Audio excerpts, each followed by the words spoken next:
আবু হুরায়রা বলে, চোর ধরে নিয়ে যাব রাসূলের বারগাহে।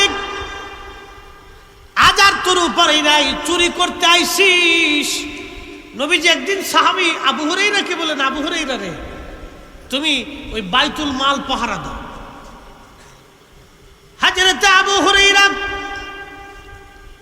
বাইতুল মাল পাহারা দিতে গেলেন। রাত্রিবেলা আবু হুরায়রা দেখলেন একটা চোর আসছে। চোর এসে আবু হুরায়রা দেখলেন চোর এসে বাইতুল মালে ঢুকছে। হযরত আবু হুরায়রা পিছন দিক থেকে চোরের জাপটে ধরছে। চোর, আজকে তোরে পাইছি, ধরে নিয়ে যাব নবীর দরবারে। আল্লাহর আইন ছিল তখন হাত কেটে ফেলে দেওয়ার। নবীর জমানায় চুরি করলে আল্লাহর নবী হাত কেটে ফেলতেন। আবু হুরায়রা বলে, চোর ধরে নিয়ে যাব রাসূলের বারগাহে। আজ আর তোর উপরেই নাই, চুরি করতে আইছিস। হযরত আবু হুরায়রা পিছন দিক থেকে চোরকে জাপটে ধরছে। চোর, আজকে তোকে নিয়ে যাব নবীর দরবারে, চুরি করতে আসছিস। চোর অনুনয় বিনয় করে বলে, আবু হুরায়রা রে, মাফ করে দাও, আমি খুব অসহায় গরিব মানুষ, আমি অভাবে তাড়নায় ক্ষুধার জন্য আমি আজকে চুরি করতে আসছি। ও আবু হুরায়রা, তুমি আমারে মাফ করে দাও, আমার ভুল হয়ে গেছে, আর কোনোদিন চুরি করতে আসবো না। মনে রাখবেন, আল্লাহওয়ালা যারা, তাদের দিল সবসময় নরম থাকে। আল্লাহওয়ালা যারা, তাদের দিল সবসময় নরম থাকে। কথা বলেন ঠিক কিনা? হযরত আবু হুরায়রার মনের মধ্যে মায়া লাগছে। যা চোর, তোরে ছেড়ে দিলাম, আসবি না কিন্তু। কিন্তু চোর তো চোর। আমাদের দেশে একটা প্রবাদ আছে, আমাদের দেশে একজন হুজুর ছিল, তিনি ওয়াজ করতেন, একটা শের বলতেন, আগার পাড়া দেগার খাসি তোলালো, তবু পাড়ার ববো খাসলাত না গেল। বুঝেন নাই মনে হয়? পাড়া চিনছেন? এটা কিন্তু কোনো গালি টালি না, কিন্তু পাড়া কারে কয় কোন তো? গালি না। যে ছাগল রে ওই বিসি ফেলাইছে না, বিসি, এটা রে পাড়া কয়। পাড়া খাসি, খাসি রে যেটা তুলাইলে তো খাসি হয়ে যায়, আর না তুলাইলে এটা পাড়া। সৌদি আরবে এটা তুলায় না, এটা শরীরে গন্ধ কয়, যতই শ্যাম্পু মাখানো গন্ধ আসবে। কি কথা কর না, গন্ধ আসবে। এটার নাম হলো পাড়া। আপনাদের দেশে কি কয়? পাড়া। গালি টালি না কিন্তু, এটা একটা জন্তুর নাম, গালি না, জন্তুর নাম।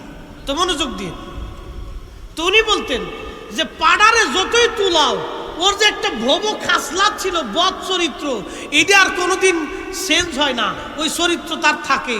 যে একবার যার চরিত্র নষ্ট হয়ে যায়, এ সহজে ভালো হবার চায় না, সে নিজের আসলের দিকে ফিরে চলে যায়। বাপ, ওই চোর প্রথম দিন আইছে, তো পরের দিন রাত্রিবেলা চোর আবার আইছে।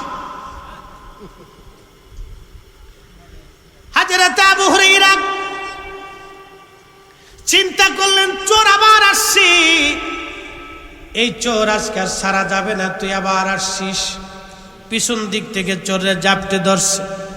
এ চোর, আজকে তোরে ছাড়ব না, নবীর দরবারে তোরে নিয়ে চলে যাব। চোর এবার বলতেছে, আবু হুরায়রা রে, ও প্রথম দিন চোর ছেড়ে দেওয়ার পরে হযরত আবু হুরায়রা রাদিয়াল্লাহু আনহু আযান পড়ল মসজিদে নববীতে, আসসালাতু খায়রুম মিনান নাওম, ঘুম থেকে নামাজ ভালো, ঘুম থেকে নামাজ ভালো। হযরত আবু হুরায়রা নামাজ পড়ার জন্য মসজিদে নববীতে চলে গেলেন। নবীজি নামাজ পড়লেন। নামাজ শেষ করার পর আল্লাহর নবী ঘুরে বসলেন। আবু হুরায়রার দিকে তাকায়া নবীজি বলেন, আবু হুরায়রা রে, বলো রাতের চোর তোমাকে কি বলছে? জোরে বলবেন কি আল্লাহু আকবার।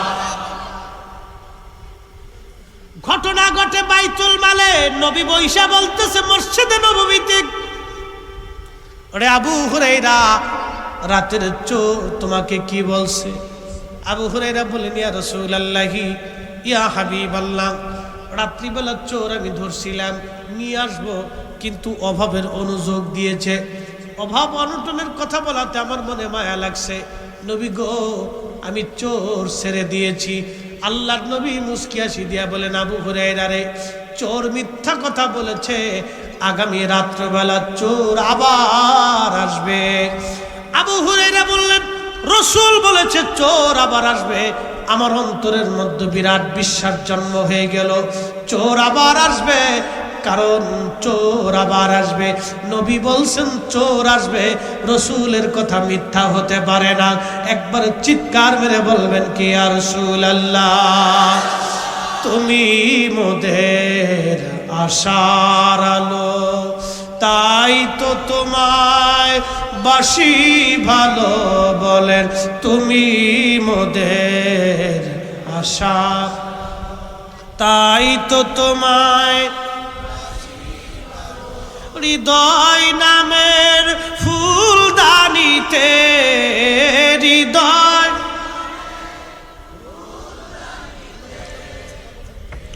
গেথে রেখেছি প্রেমের মালা।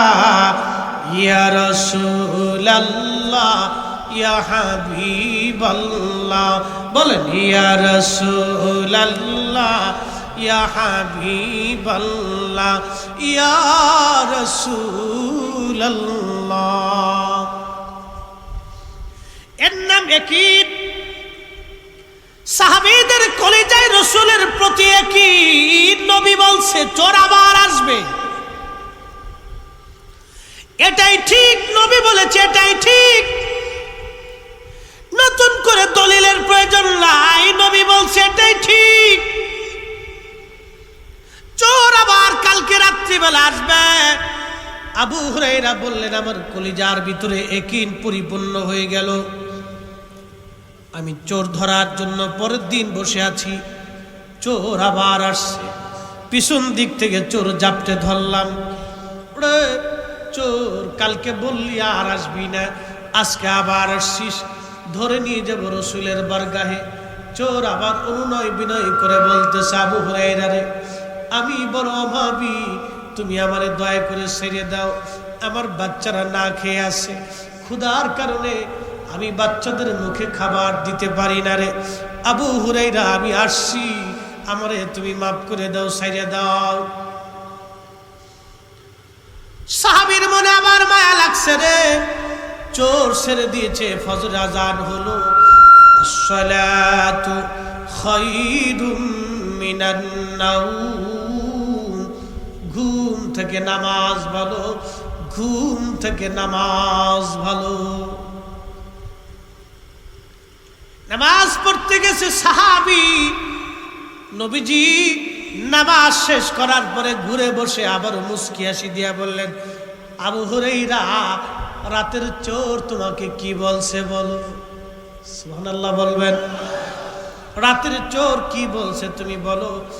আবু হুরায়রা রাদিয়াল্লাহু আনহু বলেন, ইয়া রাসূলুল্লাহি, চোর অভাবের কথা বলেছে, বাচ্চাদের কথা বলেছে, মনে বড় মায়া লাগছে, চোর আমি ছেড়ে দিছি।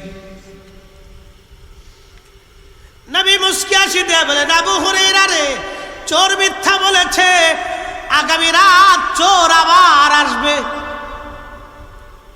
সুবহানাল্লাহ বলবেন। নবীর কথা মিথ্যা? মিথ্যা। কোরআন বলতেছে, ওয়ামা তাদরি নাফসুম মাযা তাকসিবু গাদা। আগামী মুহূর্তটা আপনার জীবনে কি আসবে আপনি জানেন না। বেঁচে থাকবেন না মরে যাবেন, খাবেন না বেঁচে থাকবেন, ধনী হবেন না দরিদ্র হবেন, কি হবেন, পাগল হবেন না ভালো থাকবেন, আপনি জানেন না। আপনি জানেন না আগামী মুহূর্তটা কি হবে আপনার, আগামী সময়টা কি হবে আপনার জীবনে। আপনি আমি বলতে পারবো না। আপনি আমি কি খাবো সেটাও বলার সুযোগ আমার আপনার নাই। ও নবীনগরের মুসলমান, আমরা অন্যের জমি নিয়ে পারাপারি করি, অন্যের খাবার নিয়ে কারাকারি করি, অনেকের টাকা মেরে দিলাম আর কোনোদিন দিলাম না, হাওলাত নিছি আর কোনোদিন ফেরত দিলাম না, মুসলমানের এক জবান দিবার চাইয়া দিলাম না, এটা মুসলমানের জবান না, এটা মুনাফিকের জবান। মুনাফিকরা জবান দিয়ে যা কয় তা করে না, ওরা মিথ্যা কথা বলে, মানুষ ঠকায়, আমানতের খেয়ানত করে, ওরাই হলো বর্তমান জমানার মুনাফিক।